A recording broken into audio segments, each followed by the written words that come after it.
Me parece indispensable el movimiento, es decir, yo francamente estaba preocupado hace un tiempo precisamente por la falta de reacción. Es decir, me parecía que una situación como la que se está viviendo en España, esta situación tan irracional, no solo en España, en medio mundo, requería algún tipo de respuesta, buena o mala, pero cualquiera que fuera. Realmente el movimiento 15M me tranquilizó, más allá de sus contradicciones, de su impureza, digamos.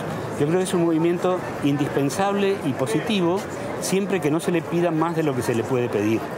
Es decir, es un movimiento que reúne, supongo, no lo conozco desde dentro, pero una cantidad de grupos, de tendencias, de sectores, de los cuales no habría que excluir incluso, supongo, alguno que venga para divertirse un poco. Pero bueno, con esa impureza y con todo, yo creo que es un movimiento que tenía que suceder, que de alguna manera tenía que suceder, y cuyo efecto probablemente no es tanto el movimiento mismo, sino el pozo que deje, es decir, lo que pueda esperarse después de este movimiento.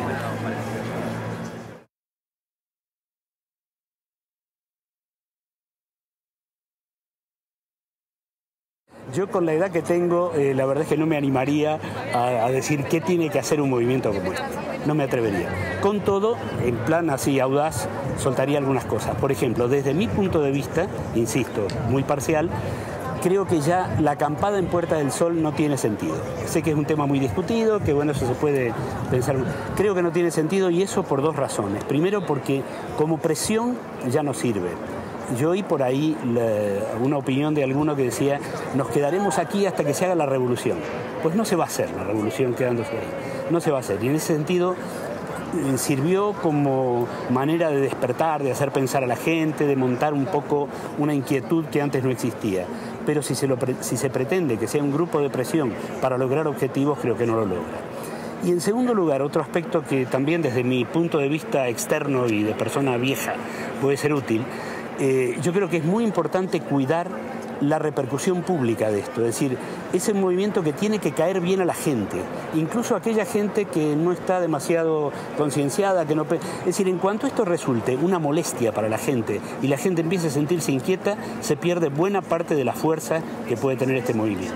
Por eso yo creo que lo que procede ahora es llevar esto a todas las asociaciones posibles, ir a los ayuntamientos, a los grupos vecinales, a las universidades y, creo yo, sin excluir a los partidos políticos, algunos, por supuesto, no digo a todos los partidos políticos, pero algunos, y llevar un poco lo que se ha aprendido aquí. Porque yo creo que quizá el mayor logro de este movimiento es un logro pedagógico. Es decir, la gente ha aprendido, y no solo ha aprendido temas que a lo mejor no había pensado antes, como el tema de las injusticias, de la manipulación económica, etcétera, sino que ha aprendido a organizarse, a escuchar a otra persona en una asamblea, a, qué sé yo, a manejar medios de comunicación a los que antes quizá no se había acercado. Y yo creo que eso hay que difundirlo pues, en muchos sitios.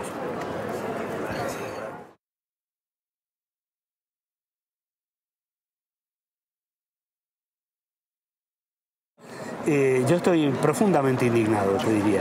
Si en el mundo somos ya cerca de 7.000 millones de personas y 3/4 partes de esa, por lo menos, de esa cantidad, pagarían por cambiar sus problemas por los nuestros. Pagarían, es decir, aquí una crisis supone pues quedarse en paro, tener que volver a vivir de los padres, a lo mejor, en el peor de los casos ir a un comedor social, pero en la mayor parte del mundo las crisis, que es su modo habitual de vida, significan además, como dijo una periodista hace poco, de los 6 hijos perder a 2 por hambre. Y eso es absolutamente intolerable en una época en la cual hay recursos para solucionarlo. Porque esto en el siglo XVIII era tan inevitable como un terremoto probablemente. Es decir, el hambre o la miseria pues era un tema que daba la realidad. Hoy no es así. Hoy sabemos que el poder se está trasladando cada vez más de la decisión de la gente común, a determinados grupos anónimos que trabajan en paraísos fiscales cuyo rostro ni siquiera se conoce y que son los que toman las decisiones políticas. Y eso me parece profundamente indignante y creo que algún tipo de respuesta hay que dar. Yo no soy demasiado optimista sobre las respuestas inmediatas, pero creo que esto, como decía antes, forma un pozo que a largo plazo tiene que suceder, digamos, algo que evite que las decisiones de lo que nosotros producimos, de nuestro trabajo, las tome gente que no tiene ninguna capacidad ni ninguna representatividad para ello.